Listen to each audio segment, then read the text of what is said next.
Bueno, vamos con la primera investigación que tiene Carlito Trabalón para nosotros, un tema álgido, ¿eh? Porque hay amores millones y detractores millones por la figura de Eva Duarte de Perón, de Evita, ¿no? Como se la conoce, como bien él decía en el inicio de lo que iba a hablar, ¿no? Y Evita, la líder de los descamisados para algunos, una figura muy importante para otros y una figura detestable para muchas personas. Así que, bueno, a partir de este momento, Carlitos Trabalón, todo lo que usted pudo averiguar. Si tuviéramos que hacer un programa especial sobre Eva Duarte, deberíamos tener un programa que duraría, no sé si una semana de corrido mínimo, ¿no? Sí, Por sí, todo sí, lo que sí. pasó.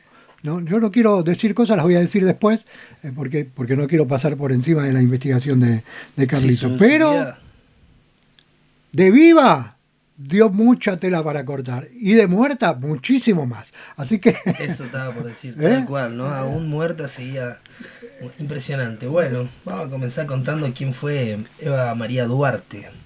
Más conocida como Eva Perón o Evita, fue una política, actriz argentina y primera dama durante la presidencia de Juan Domingo Perón.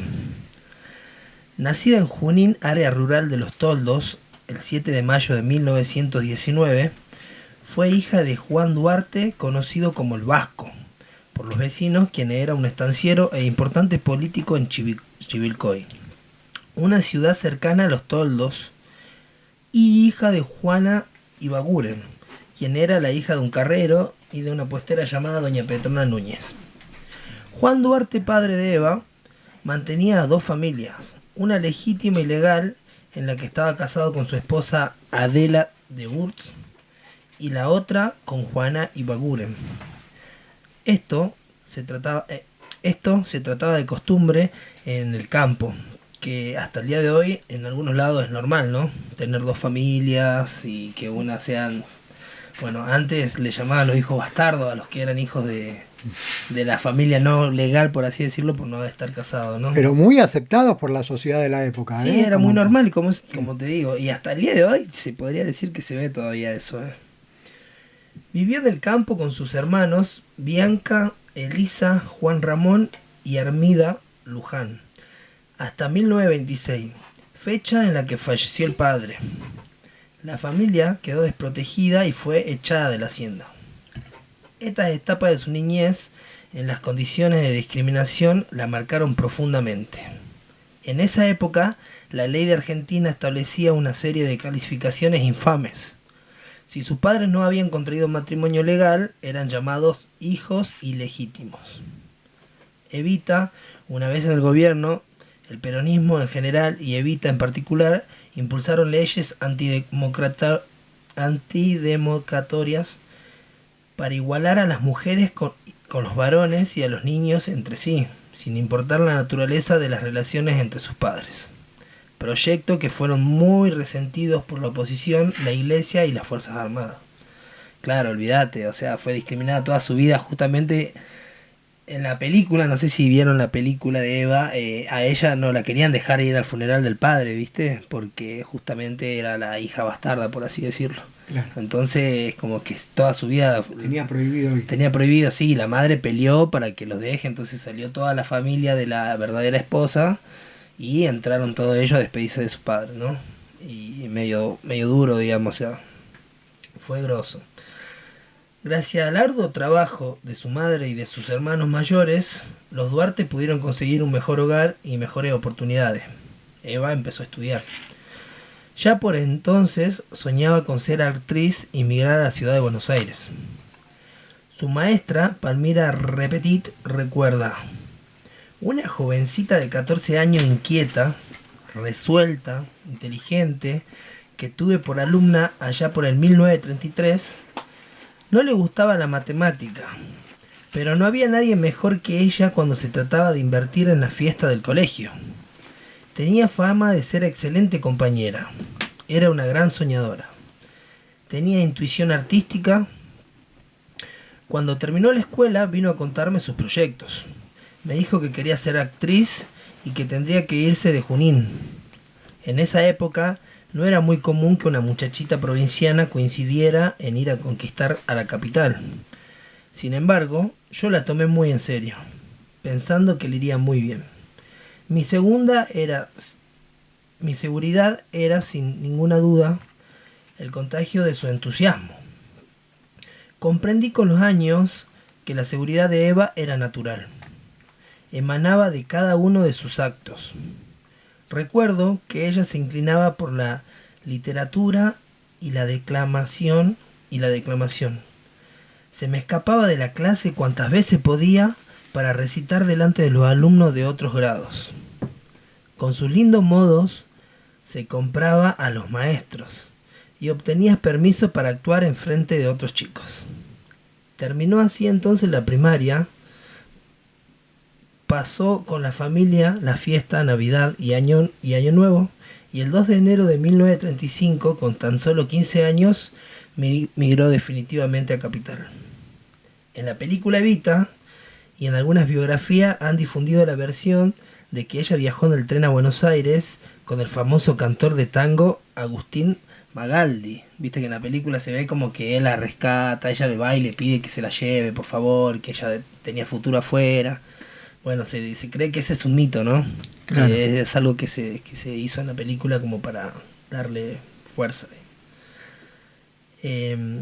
Después que de esta, de que se Después de que esto se realizado una presentación en Junín, sin embargo, la hipótesis ha quedado completamente descartada luego de que investigaciones de Noemí Castañeira y Roberto Di Marco, en este último principal historiador de Junín, que verificaron la existencia de los registros sobre alguna actuación de Magaldi en Junín en 1934, o sea, nunca se presentó ahí, es imposible que haya estado ahí. Una de sus hermanas además contaba que Eva viajó a Buenos Aires acompañada de su madre, quien permaneció con ella hasta que obtuvo su primer empleo.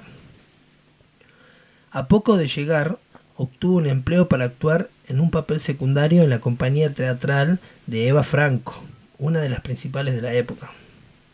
En 1936 fue contratada por la Compañía Argentina de Comedias Cómicas liderada por Pepita Muñoz, José Franco y Eloy Álvarez para realizar una gira de 4 meses por Rosario, Mendoza y Córdoba. Lentamente Eva fue logrando un cierto reconocimiento, participando primero en películas como actriz de segunda línea, también como modelo, apareciendo en la tapa de algunas revistas de espectáculos, pero sobre todo comenzó una carrera exitosa como locutora y actriz en radioteatro. En los primeros días de 1944, Eva conoció a Juan Perón. En esa época, la Argentina atravesaba un momento crucial de transformaciones económicas, sociales y políticas. El mito ubica el primer encuentro de Eva, de 24 años, con Perón, de 48 años de edad, y viudo desde 1938, un 22 de enero de 1944, en un acto realizado en el Estadio Luna Park, por la Secretaría de Trabajo y Prevención. Ese acto se habría realizado con el fin de condecorar a las actrices más que más fondos habían recaudado en la colecta de la solidaridad con las víctimas del terremoto que azotó a la ciudad de San Juan. El propio Perón reconoció tiempo después al periodista Tomás Eloy Martínez que Eva había sido la más activa dentro de ese grupo de artistas y que de inmediato le llamó la atención. O sea que Evita era como la que estaba primera al mando, ¿viste? Quería participar sí o sí ella y se estaba haciendo ver, obviamente. Así que bueno, Eva comenzó abiertamente su carrera política acompañado de Perón como su esposo. En la campaña electoral, con vistas a las elecciones presidenciales del 24 de febrero de 1946, la participación de Eva en la campaña de Perón fue una novedad en la historia política de Argentina. En aquel momento las mujeres carecían de derechos políticos, excepto en San Juan, y las esposas de los candidatos tenían una presencia pública muy registrada y básicamente apolítica. Desde principios del siglo, los grupos de feministas, entre los que se destacaron personas como Alicia Moreu, de Justo, Julieta Lantari, Elvira Raxon, de Depil, había reclamado sin éxito el reconocimiento de los derechos políticos para las mujeres. En general, la cultura machista dominante consideraba una falta de feminidad que una mujer opinara de política. O sea que ya se venía peleando desde un tiempo atrás, antes de Evita, para que las mujeres accedan al voto y todas estas cosas, pero eran canceladas, obviamente. Julieta Lanteri es una de las pioneras y es la primera mujer que votó en la ciudad de Buenos Aires. También en algún momento vamos a hacer un recordatorio sobre la vida de Julieta Lanteri, que es muy, muy interesante, y que fue literalmente asesinada. Sí, literalmente. Ya me imagino cómo deben haber caratulado su muerte. Ya me lo estoy imaginando. Pero bueno, ya nos vamos a ocupar de Julieta en otro momento. Hizo frente. Bueno, Eva fue la primera esposa de un candidato presidencial argentino en estar presente durante la campaña electoral y acompañarlo en sus giras. Derecho de la mujer a editar, ¿no? En la historia argentina existe un reconocimiento unánime sobre el hecho de que Evita realizó una tarea decisiva para el reconocimiento de la igualdad de derechos políticos y civiles entre hombres y mujeres. Durante su gira europea, precisó con claridad su punto de vista frente a esta cuestión. Durante la campaña para las elecciones de 1946, la colocación peronista incluyó en sus plataformas de reconocimiento del sufragio femenino. Evita comenzó a hacer abierta campaña por el voto femenino, a través de mitines de mujeres y discursos radiales, al mismo tiempo que su influencia dentro del peronismo crecía. Evita creó un partido de mujeres líderes con unidad de bases, algo que no existía en ningún otro lugar del mundo. Decía que las mujeres no solo tienen que votar, sino que tienen que votar a mujeres. Por eso, en esa época habían mujeres en diputados y senadores, que aumentaron en las elecciones posteriores. Argentina fue muy avanzada. En el 27 de febrero del año 1946, 3 días después de las elecciones, Evita, de 26 años de edad, pronunció su primer discurso político en el acto organizado para agradecer a las mujeres su apoyo a la candidatura de Perón. En esa oportunidad, Evita exigió la igualdad de derecho para hombres y mujeres, en la particular el sufragio femenino. En 1949, Eva Perón buscó incrementar la influencia política de las mujeres, fundando el Partido Peronista Femenino.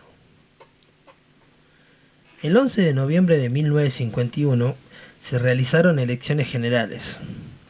Evita votó en el hospital donde estaba internada debido al avanzado estado del cáncer que terminaría con su vida al año siguiente. Por primera vez, las mujeres argentinas pudieron votar y ser votadas. El 64% de las mujeres votó por el peronismo, un porcentaje levemente superior al que los varones, que votaron en un 63% por la reacción de Perón. La actividad por la cual Evita se destacó durante el gobierno peronista fue la ayuda social orientada a atender la pobreza y otras situaciones sociales de desamparo. Tradicionalmente, en Buenos Aires, esa actividad estaba en manos de la Sociedad de Beneficencia de la Capital Federal, una antigua asociación quasi-estatal creada por Bernardino Rivadavia a principios del siglo XIX, dirigida por un selecto grupo de mujeres de clase alta. O sea, las clases altas que manejaban lo que es beneficencia y decía a quién te doy, a quién no le doy, a vos te corresponde, a vos andate a tu casa. Y en realidad no daban nada. Era, ¿no? Para lavar culpa. Claro, ¿no? sí. Bueno, estamos acá, hacemos beneficencia. Me encanta esa escena en donde en la película hace lo mismo, ¿viste? Y la saca recagando, la hace pero un montón de tiempo a las viejas y después la saca sumando, ¿viste? A partir de ahora se disuelve la junta, se van a la mierda, no hay más beneficencia. ¿Quiénes son ustedes? Claro, vos andate con tu terrateniente y vos también para allá. ¿Qué me vienen a hablar de...? Claro, es buenísima esa escena. Ya en la década de 1930 comenzó a ser evidente que la Sociedad de Beneficencia y otras instituciones similares en otras partes del país así como la beneficencia, se habían vuelto obsoletas e inadecuadas para la sociedad urbana e industrial. En ese concepto apareció la fundación de Eva Perón, la FEP, con el fin de organizar institucionalmente la acción social que Eva venía realizando en la Secretaría del Trabajo y Prevención, tarea que la prensa denominaba su cruzada de ayuda social, y las donaciones sindicales que habían comenzado a multiplicarse. La fundación realizó un amplio espectro de actividades sociales, desde la construcción de hospitales, escuelas, hogares de tránsito y de ancianos, colonias de vacaciones, proveeduras populares y hasta otorgamientos de becas para estudiantes, ayudas para construir viviendas populares, un plan agrario de apoyo a los pequeños productores rurales, entrega masiva de máquinas de coser y promoción de la mujer en diversas facetas. Las elecciones generales de 1951 fueron la primera vez que las mujeres pudieron presentarse, no solo para votar, sino como candidatas. Debido a su gran popularidad, la Confederación General de Trabajo propuso la candidatura, ahí está, se me traba la lengua, de Evita al cargo de vicepresidenta de la Nación. En ese contexto, el 22 de agosto de 1951 se produjo el Cabildo Abierto del Justicialismo, convocado por la Confederación General del Trabajo. La reunión contó con millones de trabajadores y trabajadoras en la esquina de Moreno y 9 de Julio, y constituyó un hecho histórico fuera de lo común. Las razones y presiones que llevaron a la renuncia de Evita son objeto de diversos análisis. Entre ellas, resultó ser un factor importante el deterioro de su salud, que era notable en ese momento y que serían la causa de su muerte en menos de un año después. Claro, viste que en la película muestra cuando ellos salen del acto y dice que no le podía dar una respuesta en ese preciso momento y encima la estaban presionando, que querían que ella sea vicepresidenta. Y bueno, nada, Perón le dice que afloje porque se estaba muriendo, digamos, prácticamente. Claro. Y en la película muestran que ella se enferma y se está muriendo porque le daba mucha bola al trabajo más que a su vida. En momentos muestra que ni comía, ¿viste? Estaba tan preocupada por el pueblo, por la gente, que ni en ella pensaba, ¿no? Estaba descuidando su salud y, bueno, más allá del cáncer y todo esto. El 17 de octubre, ya consciente de su estado de salud, Evita habló en el acto de conmemoración al Día de la Lealtad, en Plaza de Mayo, pidiendo al pueblo que si no llegara a estar por mi salud, cuiden a Perón, agregó. Yo sé que ustedes recogerán mi nombre y lo llevarán como bandera a la victoria. Eva Perón enfermó de cáncer de cuello uterino, aunque fue sometida a un tratamiento de radioterapia de 1000 voltios con la supervisión del doctor Joaquín Carrascosa en su propia residencia de la calle Agüero. A los 3 meses hubo una recidiva. Ya muy avanzado el cáncer de útero, el 6 de noviembre de 1951 fue intervenida quirúrgicamente por el famoso médico oncológico estadounidense George Pack en el Hospital Policlínico Presidente Perón de Avellaneda, actual Hospital Intersonal General de Agudos Presidente Perón, construido por la propia Fundación Eva Perón. El domingo posterior a la operación, el 11 de noviembre, Eva Perón votó por primera vez en su vida, y lo hizo desde la cama de un hospital. Luego de varias sesiones de radioterapia, el 18 de julio de 1952 entró en coma por primera vez. Murió a la edad de sus 33 años, el 26 de julio de 1952. El certificado de fallecimiento indica que falleció a las 20 horas y 25 minutos. Tras su muerte, la CGT declaró 3 días de paros y la proclamó mártir del trabajo y solicitó al gobierno nacional que decretase los máximos honores, lo cual hizo por 30 días. a la vez que dispuso un paro de actividades que no afectarían los servicios indispensables durante 48 horas en todo el país. También, a pedido de la Central Obrera, la capilla ardiente se instaló en la actual legislatura porteña. Inmediatamente el pueblo comenzó a concentrarse en los alrededores al mismo tiempo que llegaban las primeras flores. En menos de 24 horas ya habían 18.000 coronas florales. Su cuerpo fue embalsamado y mantenido en una exposición en la CGT. Mientras tanto, el gobierno empezó la obra del monumento al descamisado, que se había proyectado con base a una idea de Evita y que sería su tumba definitiva. Cuando la Revolución Libertadora, ¿por qué le ponen esos nombres, no?, derrocó a Perón, el 23 de septiembre de 1955, el cadáver fue secuestrado y hecho desaparecer durante 14 años. Y bueno, tenemos todo por ahí. Hay todo un periplo ahí muy interesante, ¿eh? Porque aparte, bueno, esto da mucha tela para cortar y podemos, como decíamos al principio de la nota, hablar toda la semana, ¿no?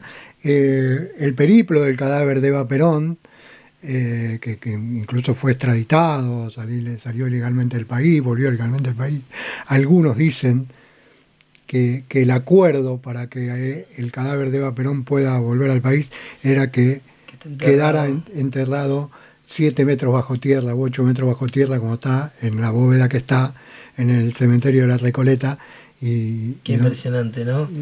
Dicen que los militares le llamaban la yegua. Y le daba tanta bronca que una mujer haya llegado desde tan abajo hasta donde estuvo ella, ¿no? Claro. Obviamente esfuerzo y todo lo que hizo, digamos, tenía una mente muy capaz. Pero bueno, se notaba en ese momento el machismo, la bronca hacia una mujer empoderada que supo salir adelante, ¿no? Sí, y las diferencias, un día tendríamos que hablar de las diferencias que ella tenía con el mismo Perón, aunque al mismo tiempo ella siempre le hablaba al pueblo diciendo que el líder era Perón y que lo que decía Perón se debía respetar, digamos, ¿no? Pero ella tenía grandes diferencias con Perón, al punto de que cuando hubo el primer intento de derrocamiento antes de la Revolución Libertadora, como decís vos, como está escrito en la historia, Evita le sugirió que fusilara a los jerarcas que habían... Claro, que después lo iban a traicionar. Que lo iban a volver a traicionar. Como que le advirtió, ¿no? Le dijo, a estos tipos los tenés que fusilar porque te van a venir a buscar nuevamente. Con lo cual Perón no la escuchó, vaya a saber por qué no la escuchó, o sí la escuchó y no le hizo caso, como cuando Eva le proponía armar al pueblo. Claro. Eva quería armar al pueblo peronista, de hecho para ellos el pueblo era el pueblo peronista, ¿no? Digamos, para que no sufran el golpe de Estado que tuvimos, ¿no? Claro, ¿no? De alguna manera ellos, por ejemplo, no reconocían al comunismo, no reconocían nada, y para ellos el peronismo era el peronismo, digamos, pero ella quería armar al pueblo peronista de alguna manera para defender a Perón y defender todo lo que ellos habían construido en su momento, y Perón no la escuchó, ¿no? O no la quiso escuchar, o no lo vio viable. Muchos se animan a decir que si Eva hubiese sido escuchada y si Perón hubiese hecho lo que Eva le proponía, la historia sería otra, ¿no? Bueno, pero... Vos sabés que hay una serie que se llama Santa Evita, si no me equivoco, sí, que está en la plataforma de Star Plus. Y nada, una noche la estaba viendo con mi mujer y es re loco porque en la parte van mostrando, viste, parte de su vida, adelante, el después, cuando ella era chica, y como que se mezcla, muestran el pasado y el presente a cada rato, viste, y el futuro también.